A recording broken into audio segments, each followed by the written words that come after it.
All right, I think we're going to get started. This is Sarah Close in the Climate Program Office, and Amrit Sagar and Chelsea Combest-Friedman are also in the room here today. So just as a quick note before we really jump in, first of all, can we get verification that people can hear us and see the slides?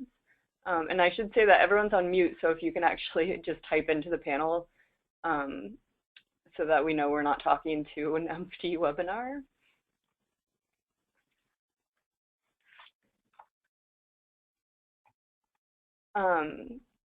And great, thanks for the verification. So then I'll also mention that we are recording this webinar, and we'll be posting it on our Risa FFO website, which hopefully you all have seen the link to. And we'll post the slides there as well. So if you need to refer back to it, or if anybody in your team misses it, this will be available up there either sometime within, I would say, the next week or so.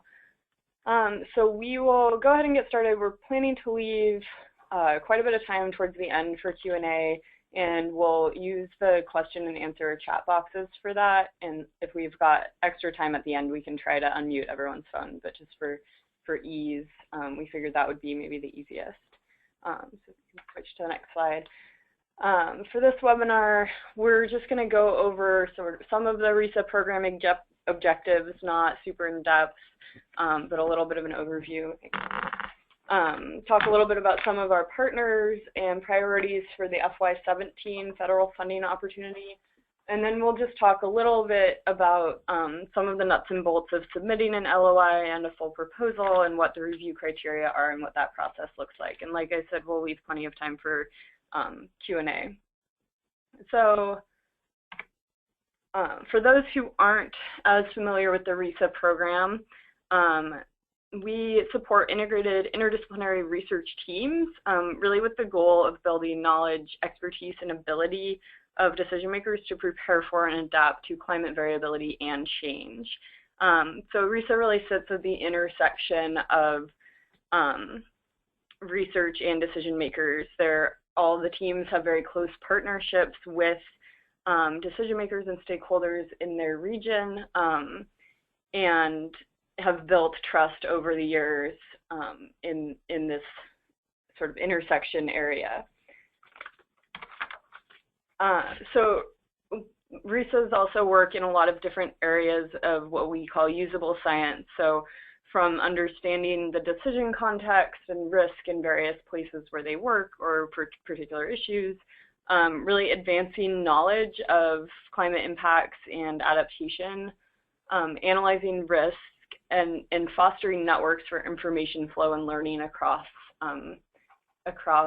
different areas, and building partnerships.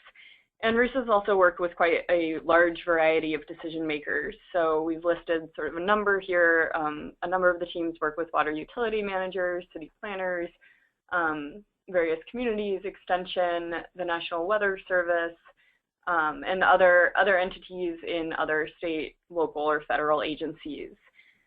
It's very important to sort of clarify, and as you're thinking through, what type of proposal or team would make the most sense for your region, to think about not working with necessarily every decision maker, because we know that that is a lot, but really articulating what makes sense for a region and for the issues that a team has decided to address, and really articulating sort of the Risa niche in that setting. So we don't, expect people to come in with every partner in the region listed on their proposal. So the Risa current network is shown in this map here. This can be found on our website as well as information on all the different teams. And so currently we're funding 10 different Risa teams around the country.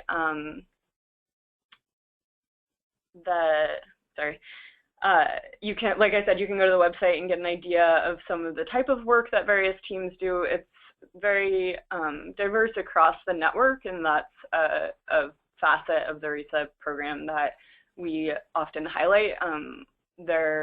we don't expect a cookie cutter approach. We don't push for that. We really want teams to come in with a proposal for what they think makes sense. And we do encourage a lot of learning across the network. So we have regular engagements with the teams on monthly calls or webinars, and try to make connections across what various teams are doing to hopefully learn from the network approach as well. So for this competition, for the FY17 Risa competition, we are competing 3 different regions as actually 2 separate competitions, but they will be reviewed by the same peer review panel, and we'll talk more about the review process later on. So we are competing in Arizona and New Mexico as one region, California and Nevada as one region, and the Midwest, which could include a subset of the states listed here: Ohio, Indiana, Illinois, Iowa, Kentucky, Minnesota, Missouri, and Wisconsin. Generally, I think the experience in the Risa network is that 2 to 3 states is seen as sort of a manageable region. We do not expect to see proposals come in with all of these states as part of the region, but it's really up to applicants to distinguish what the issue focus would be, what geographic focus within that region would make sense, and how to actually design a Risa team for the Midwest, given those states as sort of the options. We should note here that there is a Great Lakes Risa team, GLISA. They're based at University of Michigan and Michigan State University. So with the Midwest region in particular, it's important to distinguish the focus from what GLISA is doing, and you're welcome to reach out to them or read more on their website or from their materials that are on our website about what their focus is.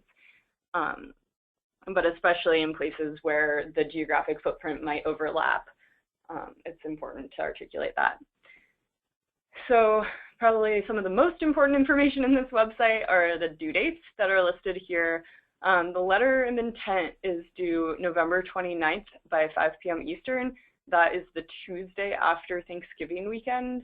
And those can be sent by PDF, as a PDF to an email address that we have listed later on.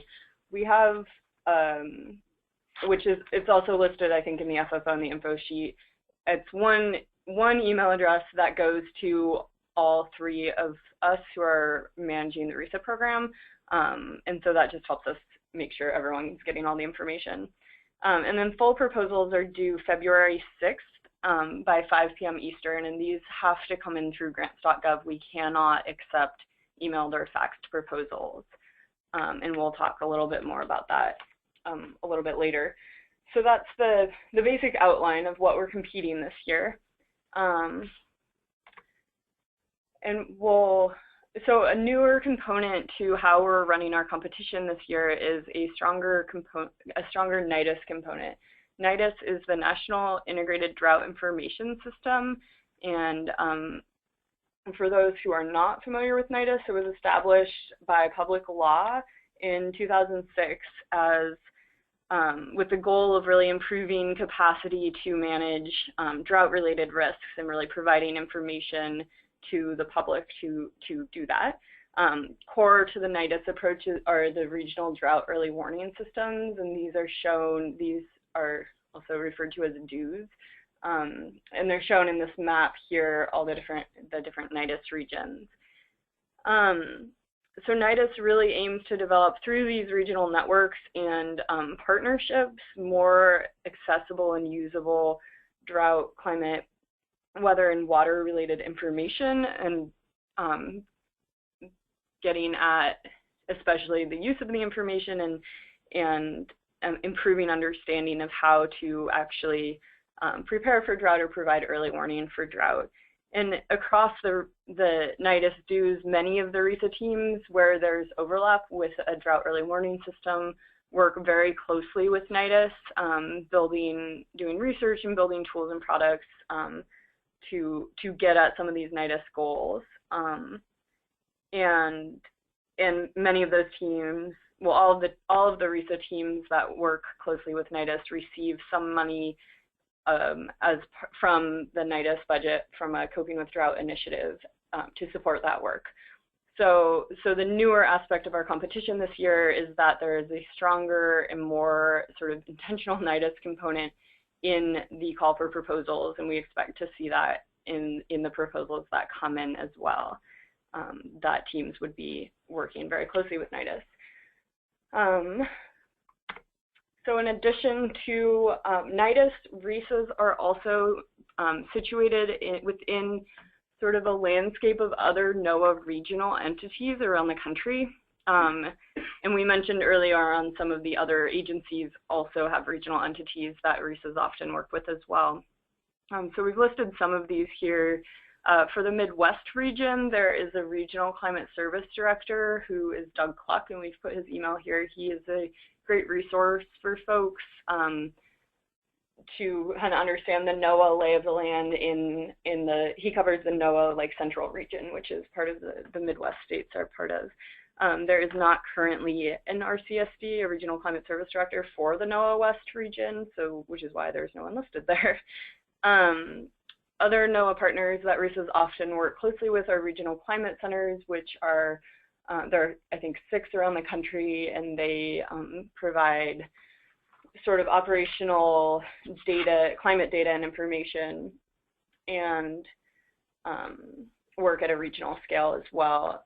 Sea Grant is a major partner in regions that have obviously coastal areas, the National Weather Service, as well as other parts of NOAA. And it's always encouraged where there is overlap with some of the issues that these entities might work on, that the Risa team is connecting with them and making sure that there's some coordination and synergy. And I would add here, I think I said this earlier about the decision makers, but for the NOAA side as well, as you're articulating what your issue focus is and what decisions or topics you would work on, we don't expect folks to connect with every NOAA entity in the region, but like I said, really making sure it's very clear that where there's overlap, you are connecting and collaborating. All right, so I think I'll stop there and maybe let Chelsea take over for some of the other parts of this. Yeah, thanks, Sarah. Hello, everyone. So we wanted to get into sort of the budget piece of this and some of the steps in the proposal process in a little bit more depth. So most of you are probably aware of this already, but the program is dependent upon annual appropriations from Congress. So each year we receive a budget, and sometimes adjustments need to be made based on that budget. But generally speaking, we project that teams will get between $600,000 and $700,000 per year. They're 5-year awards, so that's up to 5 years. And as Sarah was saying before, one of the differences this year is that we've made more explicit, both from a program and from a budget standpoint, that there will be a fairly specific component within the overall proposal that should be relevant and address the priorities of Nidus. So for the Arizona and New Mexico region, that's a third. And Coping with Drought is what we call the Nidus money that comes into the Risa program, that's managed through the Risa program. So that's why it says Coping with Drought there. And then for California, Nevada, and the Midwest, that proportion is half Nidus funding. So half of the proposal should be relevant and address priorities of Nidus.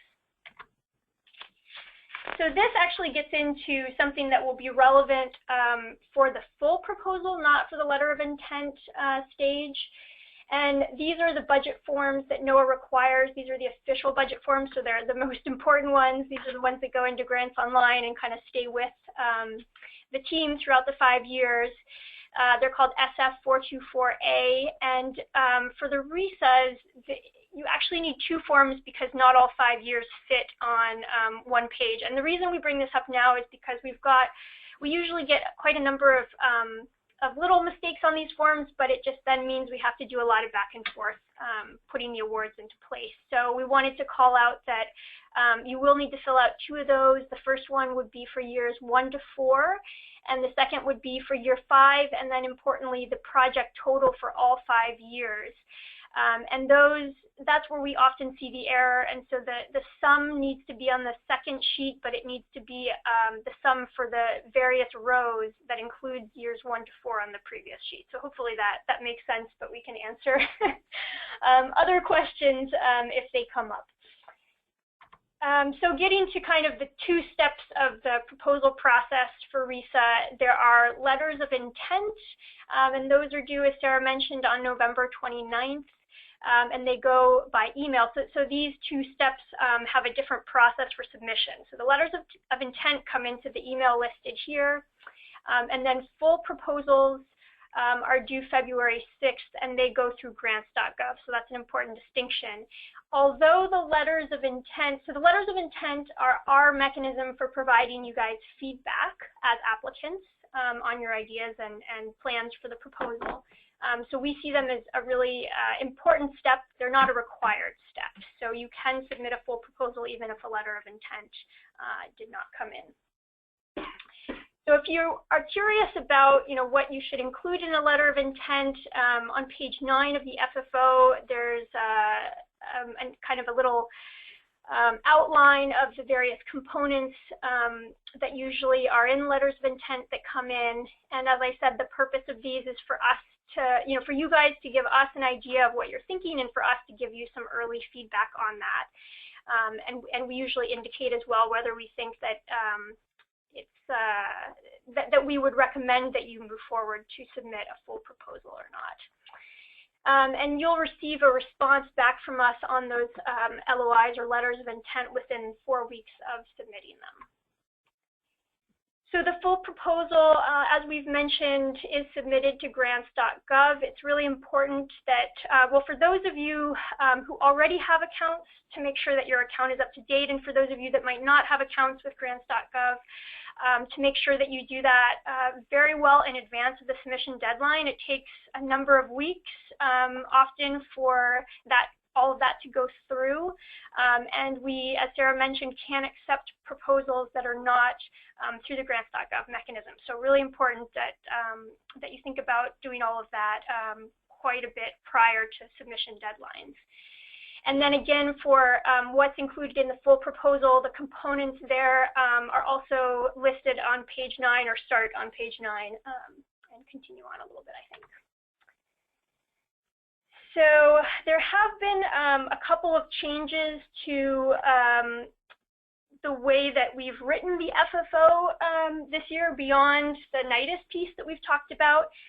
And before I get into the review criteria, one of those, which can be found on page 18, I believe, if you want to read it in more depth, just allows us to share proposals that may not be that we may not have sufficient funding to fund, but that we consider successful.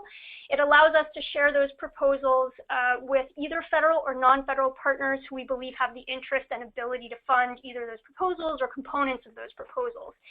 And so we're really excited that we can include that in the FFO this year. That's something new that we're experimenting with.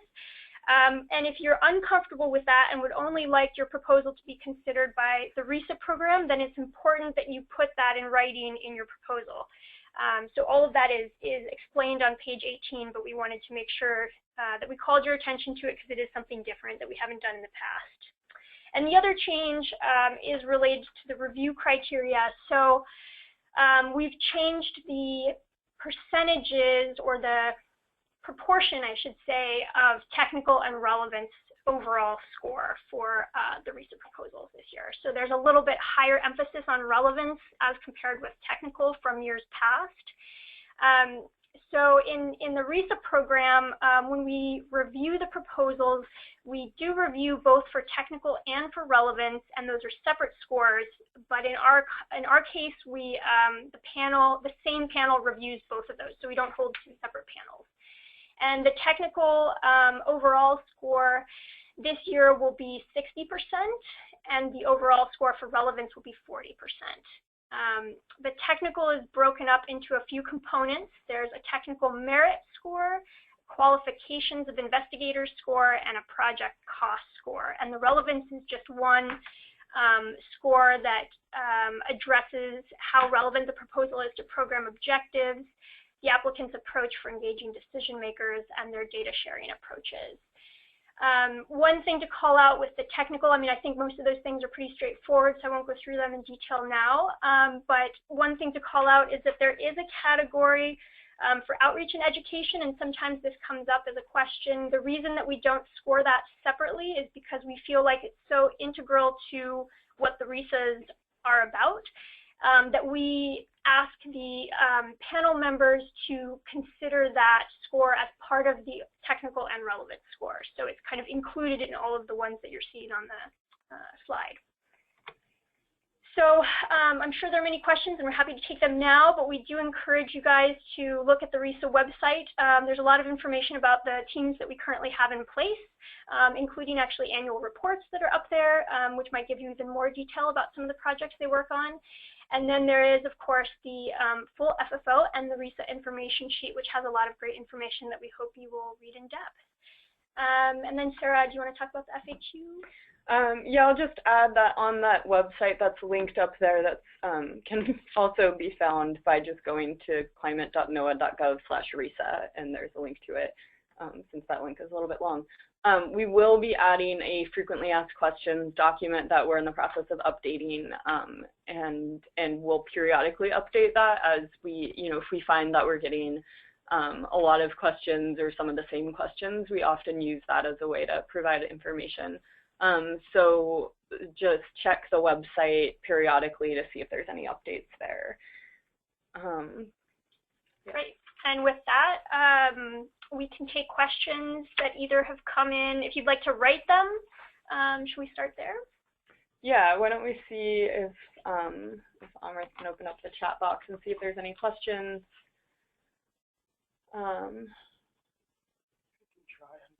Or yeah, I guess if you'd rather ask a question without typing it in, we can also just unmute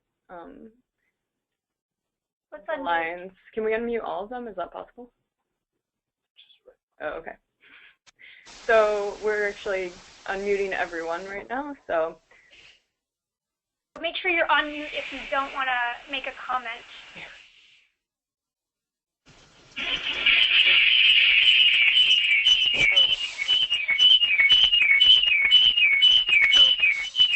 Quite a lot of feedback from somebody's line? Yeah, I went ahead and muted it. Oh, okay. So everyone is muted again. Sorry for the technical difficulties. I guess I see that like Viva's on the line. I don't know, Viva, if you had anything you wanted to add about the Nidus component.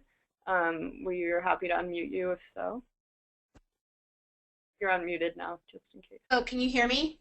We can, yes. Okay. I'm sorry, I was a little bit late joining the conference call. So no, I was going to actually just see if anybody else had any questions about that Nidus component, just because it's relatively, it's a new piece to this process. So I was going to really just kind of tailor any remarks I might have or anything based on any kinds of questions that people may have had in seeking clarity about this piece. Okay. Well, we can give it another second. It looks like we have a question. Yay. All right, so this question is, from my understanding, coping with drought funds are more research and experimental than drought early warning funds. How will the Nidus component of the statement of work be evaluated?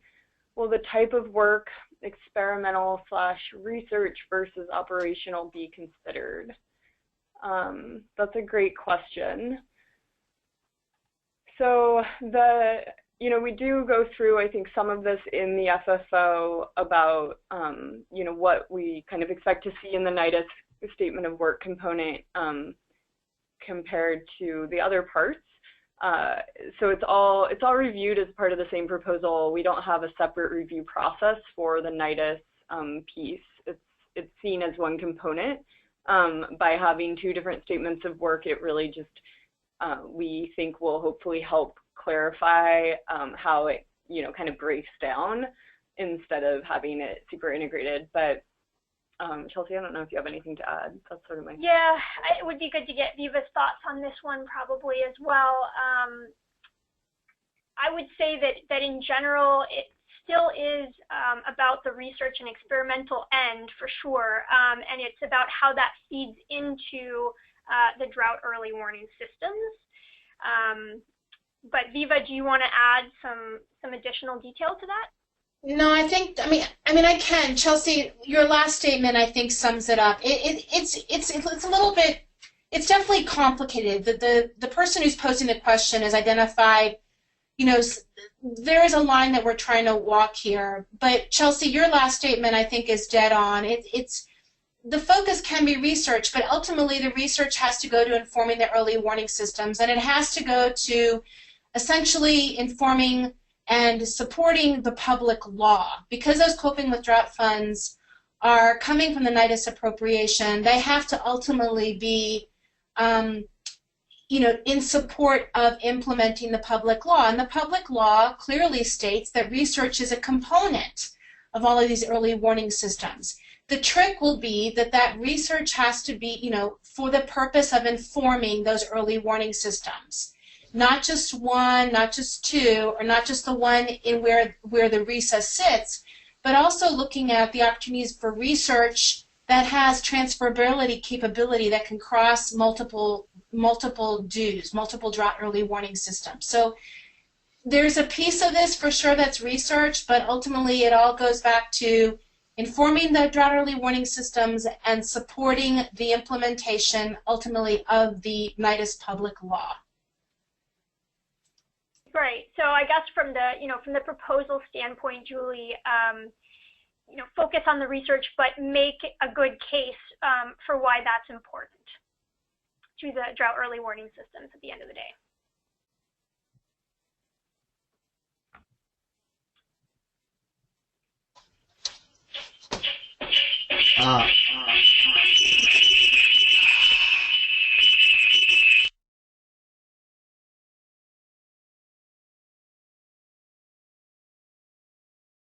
Trying to ask a question. Yeah, it looked like. Seemed like there is audio. It seems like the audio is a little bit challenged right now. If you don't mind typing your question in, and we can read it out.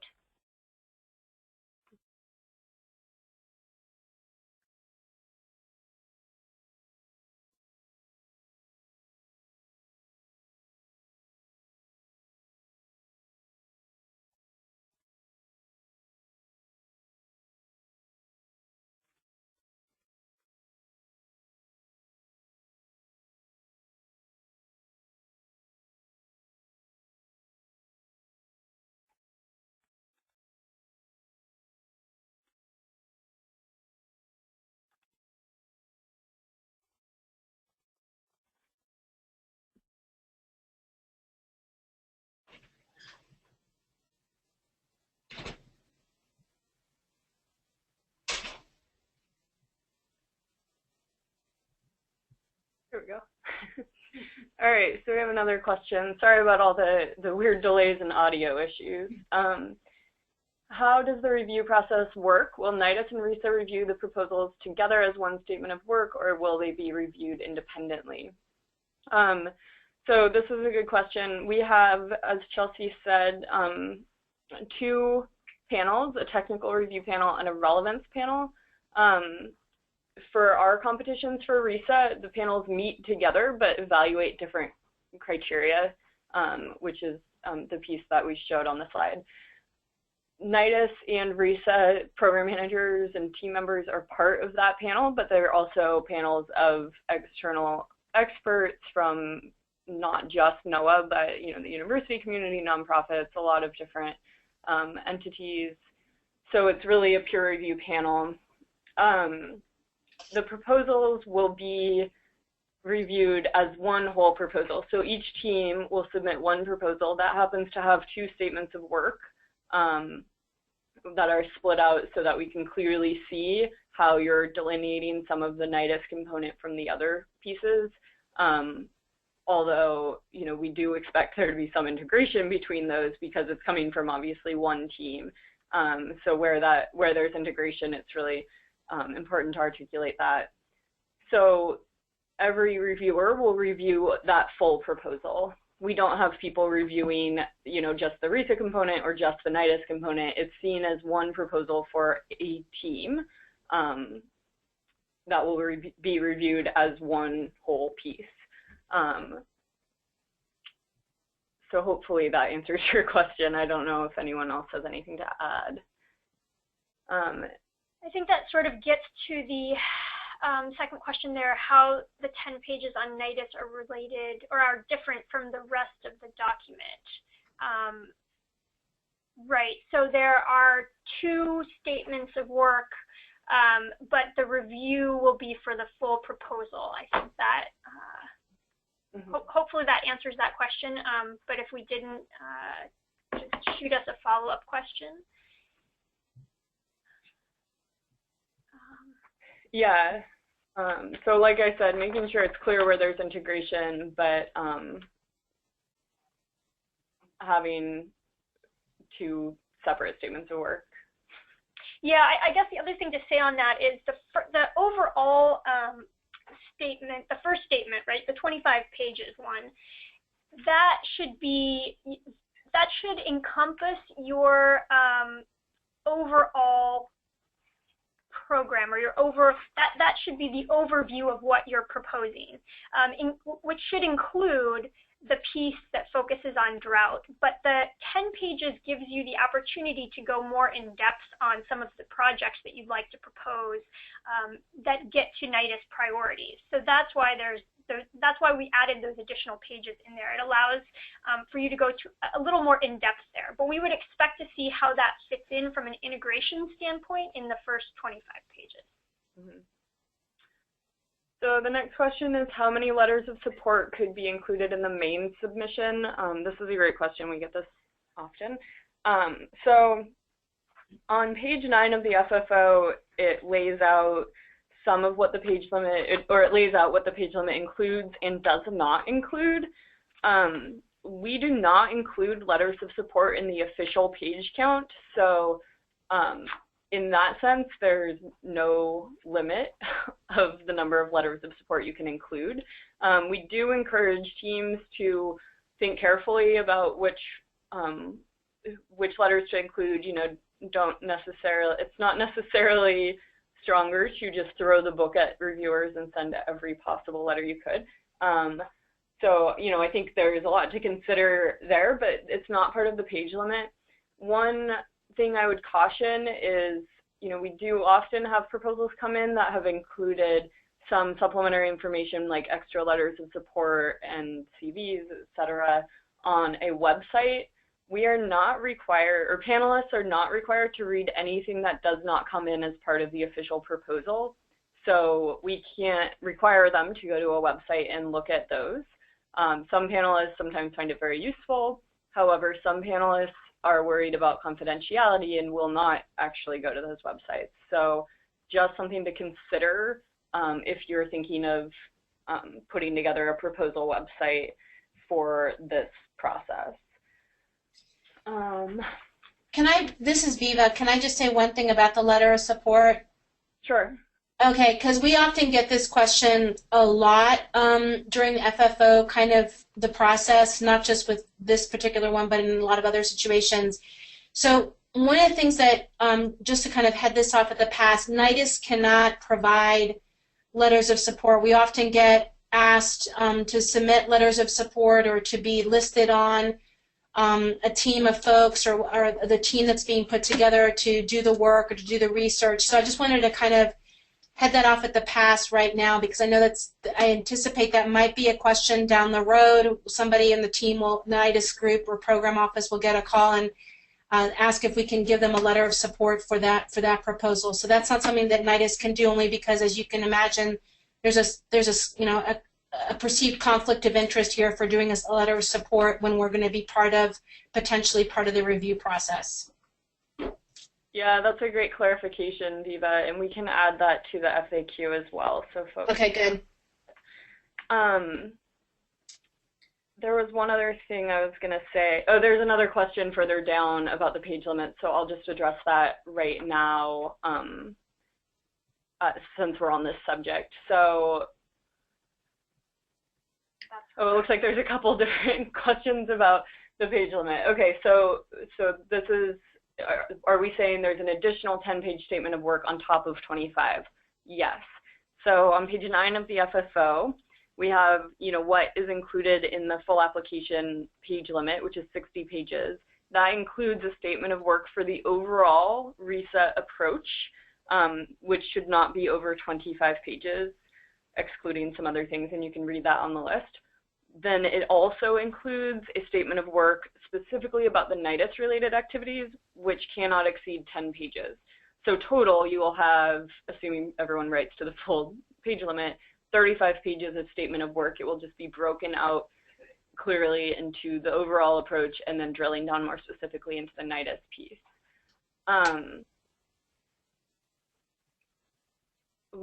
Sorry, I'm reading these as I'm talking. So there will be 2 statements of work, but we do expect to see some integration across that. We're not expecting statements of work that don't speak at all to each other about how everything's connected in a team. Letters of support are not included in the 60-page count. They were part of the page count last year. We've changed that this year. So that's why it's really important, especially for folks that have gone through this process before, to read this year's FFO, because we have changed a few things to tailor this very specifically to this competition, and page limits are part of that. So yeah, letters of support are not included in the 60-page count this year.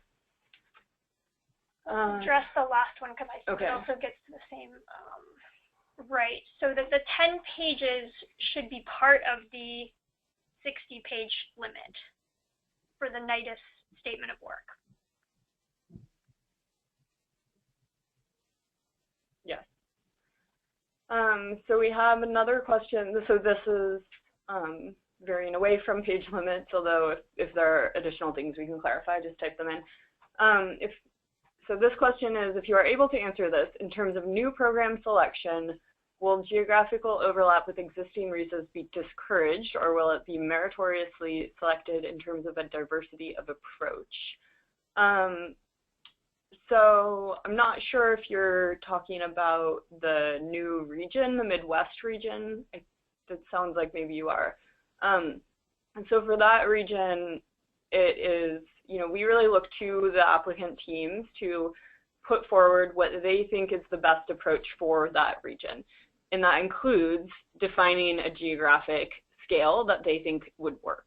So we don't necessarily expect all proposals to come in with the same geographical footprint. We don't expect proposals to come in covering all of the states that we have listed, because in part that is a large number of states to cover. And because there is a Great Lakes Risa that really covers Great Lakes watershed issues, there will likely be some geographical overlap, and where there is, it's really important to articulate how you are defining a niche that is not duplicative of what's already happening. So I think that's probably the most important thing in sort of defining a geographic footprint and issue focus for a Risa. Is really just making sure it's very clear to the reviewers that this is addressing a very clear need and not overlapping with what an existing team is already doing. So hopefully that answers your question. So will it be 2 separate awards? No, so this, I assume you're talking kind of specifically about the Nidus component. The funded proposals will be put in place as one award. We put in place awards as cooperative agreements, which just means that we work really closely with the teams throughout the course of their award, and this includes things like some of the Risa network-wide activities that we do, like monthly calls and annual meetings, as well as making sure that we're really sharing information across teams. So we will put in place one award. The Nidus component and the Risa component basically come in as just two separate budget codes in that award, but it will be one award. So what is the CV length for awards? These can be, So the CVs are not included in the official page count of 60 pages. And I don't believe that we specified in the FFO a specific length. So I would just recommend that you consider, what a reviewer is likely to read in terms of length. Are CVs required for everyone or only for lead PIs from individual institutions? So again, because it's not included in the page counts, there's some flexibility in terms of who's included. From our experience, it's definitely good to include CVs for all of the lead PIs because as panelists are reviewing these, they're definitely looking at the types of expertise that are represented across the team. So to some extent, it's a judgment call on who else you would include.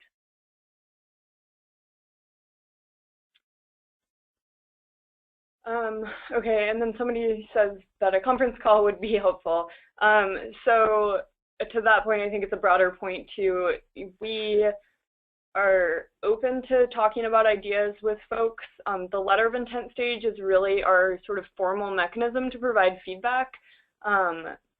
If people have, urgent questions before the LOIs are due, feel free to reach out to us, but we'd really encourage you to also use this time to really, read through the FFO and info sheet very closely, provide us with an LOI, and then that makes it also a little bit easier for us to provide feedback once we've kind of had a chance to read through what you're thinking for your region.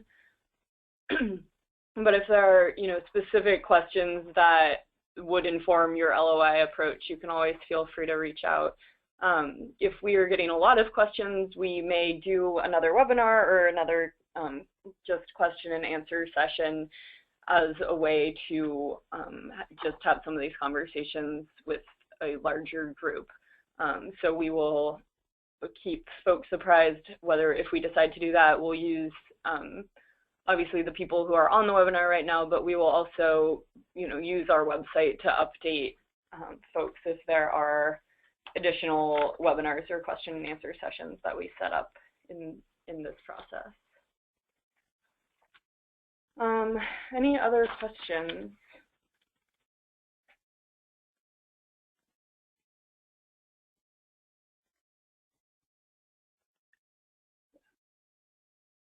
We'll get a bit, there we go. Can we have the Nidus statement of work as part of the proposal, or, oh, I think we already got this one.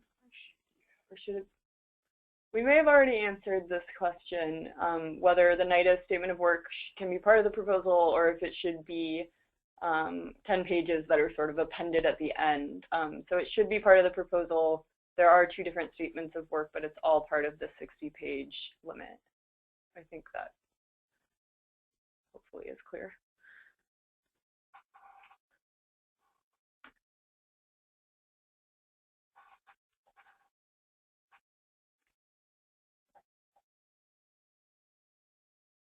Oh, okay, so two questions. So one is very quick. Will this presentation be made available? Yes. So we will post the slides as well as a recording of this webinar on our website, in part because we know the FFO just came out and a lot of people might not have actually even seen the announcement about the webinar yet.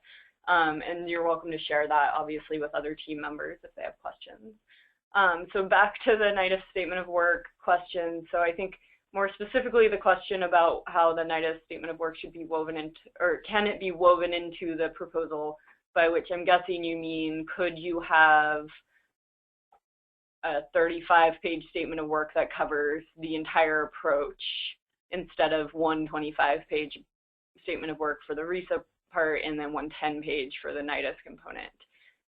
The intent here is really to make visible the connections between the two, but it is important for us to have a clearly separate Nidus piece, in part because this is sort of a newer experiment for us, and we think that'll help clarify the various components of it and may help, you know, reviewers kind of grapple with what's being proposed. I guess that's my sort of initial feedback. I'll see if Chelsea or Viva has anything to add there. Yeah, because we asked, I guess, for the statement of work for the overall Risa program not to exceed 25 pages, I guess that my suggestion would be if you wanted to take the woven in approach, that you would have to do that within the 25-page limit. And then, you know, you could use up to an additional 10 pages to go into more depth on what some of the Nidus components that maybe you mentioned and wove into the 25 pages, but wanted to go into more depth in the up to 10 pages in the Nidus statement of work. So that's certainly an option. As Sarah said, I mean, really, we've set this up so that there can be some more detail provided on the Nidus component, especially given that it's, for a couple of these regions, 1/2 of the proposal. Viva, did you have anything you wanted to add to that? Yeah, I mean, I agree with everything that you said, Chelsea and Sarah. I guess I would just it would be really helpful if we had that kind of that delineation, those separate 10 pages. I mean, I understand the need to put together a cohesive, coherent proposal, but our ability to see clearly and with detail what is being proposed to inform the Nidus early warning systems is going to be critical. It's going to be very difficult if we have to go and try to tease it out of the larger proposal. So I would be, you know, I agree with what you're saying, Chelsea, but having those 10 pages to understand how the work that's being done to support Nidus and the early warning systems, being able to turn to those 10 pages to see that clearly will be very helpful. Yeah. Yep. So I guess maybe the best way to look at this, and obviously, you know, as you're writing this, you have some flexibility here, but maybe the best way to think about it is the overall Risa program statement of work, which is the 25 pages, is your opportunity to set out the overall framing of the program and talk about the integration of the different pieces and research components within the program, which would include the drought piece, right? And then you've got these additional 10 pages to kind of put a microscope on the Nidus component or the drought component of that overall program, and go into some more depth about what would be some of your goals and some of the potential outputs or outcomes from that work, who it would be serving, etc. So I guess I would just think about it as additional pages where you can just describe in further depth what you're planning to do related to Nidus, related to drought research, related to the drought early warning systems. Mm-hmm. Does that help?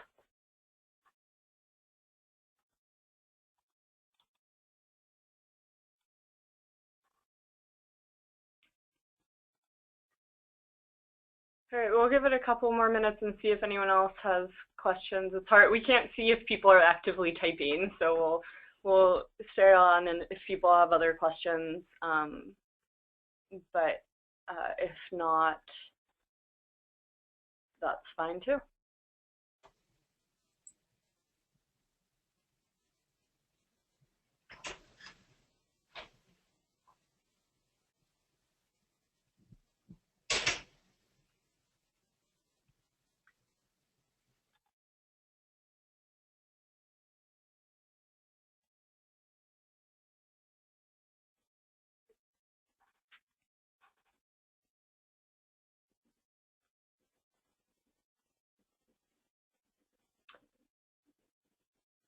So we just had another question come in. How do you plan to separate PIs and senior personnel?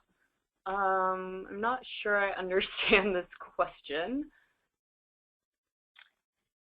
Yeah. So I guess if I'm interpreting this question correctly, in terms of what you use as language, like who you consider a principal investigator or like a core investigator versus, let's say, affiliate researchers or whatever other term, that's kind of up to you. So the lead investigator should be clear, and that's part of the proposal, of course. And then usually proposals will indicate who's part of the core team for the recent proposal, and then sometimes there's multiple principal, what are considered principal investigators, and sometimes teams decide that they'll, just have one or two principal investigators and then kind of a larger team of what they call investigators or researchers. So, I mean, from our perspective, I don't think it really matters the terminology. Yeah, if that's the question. Yeah. And another request for another call in January. So yeah, we can definitely keep that in mind, and as we move forward, schedule more interactions as it seems necessary.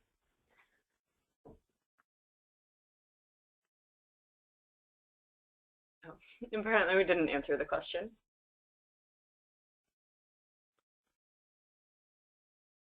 So there's one question here that says, are previous international projects taken into account? So there is a section as part of the proposal to talk about, I forget what it's called exactly, but basically previous research. We recommend, you keep this relative, results from prior research, that's what it's called.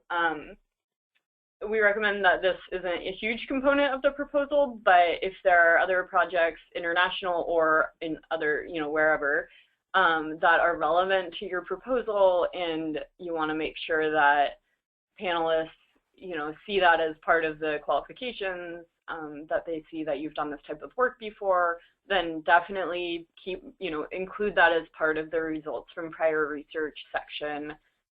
It seems like that might be the most logical place for it, if I'm interpreting this question correctly, but obviously could come in terms of citing, literature and that kind of thing.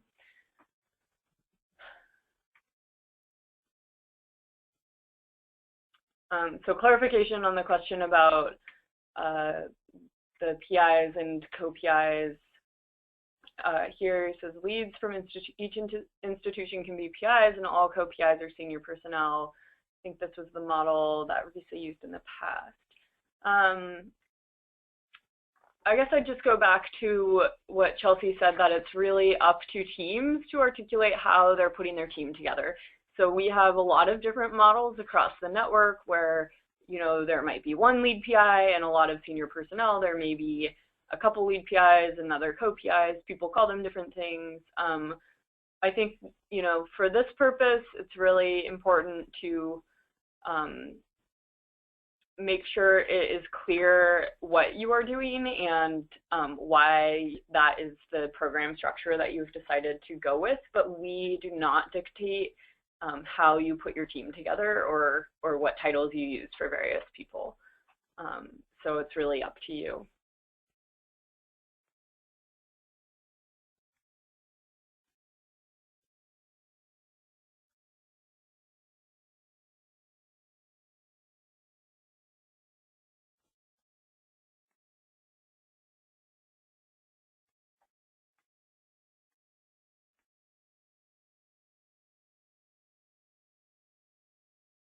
Okay, so an extension of this question, I think we may have answered this, that you could have, 2 or 3 lead PIs, a number of co-PIs, and then a couple senior personnel who are less engaged on the team.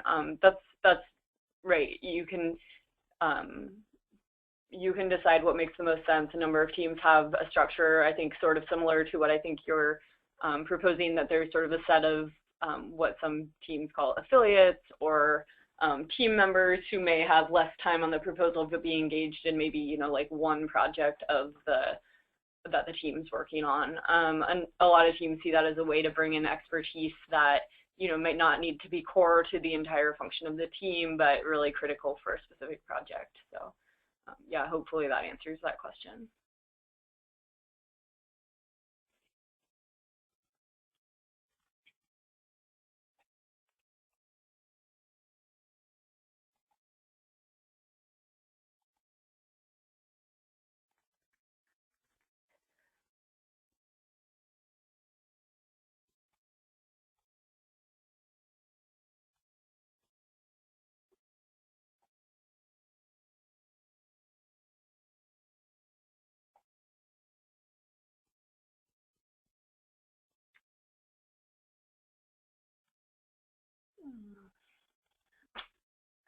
I'm not sure if we understand this question. It would be great if you please could repeat the Nidus component, the dues connection. So do you mean within how it's structured within the proposal, or from a programmatic standpoint, the connections between Risa and the Nidus program?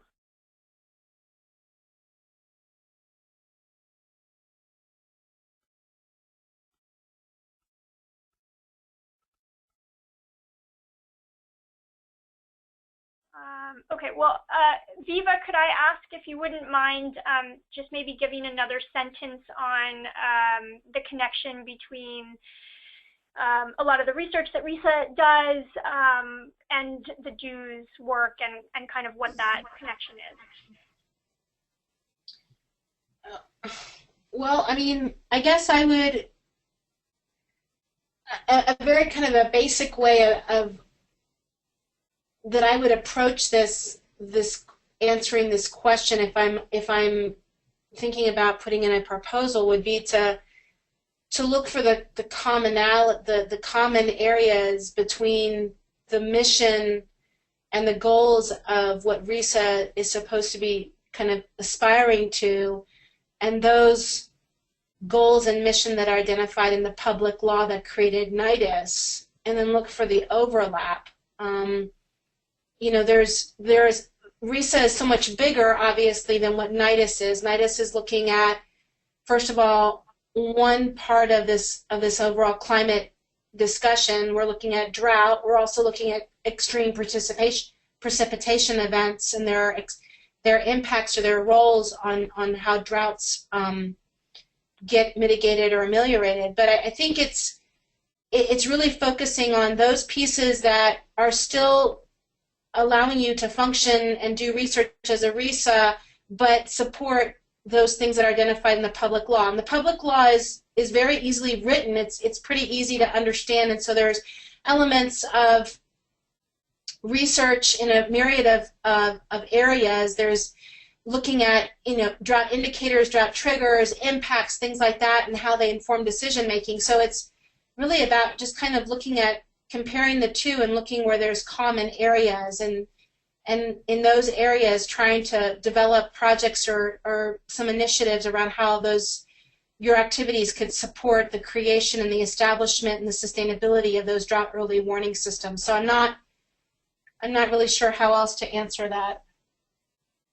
I think that's helpful, Viva. Thank you. And I think we tried to pull out some of the areas, work focus areas or areas of potential collaboration on page, I think it starts, the information about the public law starts on page 4, and then some of those areas that Nidus focuses on are listed on page 5, so that's a good place to start. The Nidus, and then there's a lot of information on drought.gov that you could look into just to get some more information about Nidus, if that's helpful.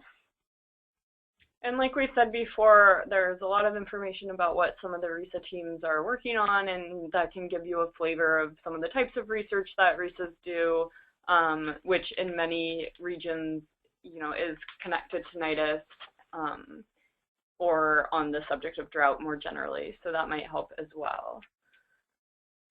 So we are out of time for this webinar. I think, like I said, we'll post this information online, and we will be eagerly awaiting LOIs to see what ideas come in. If there are specific questions that you want clarification on before that, feel free to get in touch. But like I said, the LOI process really is our best sort of formal method for getting feedback to teams, and it helps us to see a plan sort of articulated in that process as well. So thanks everyone for joining and asking lots of really great questions, and have a good day.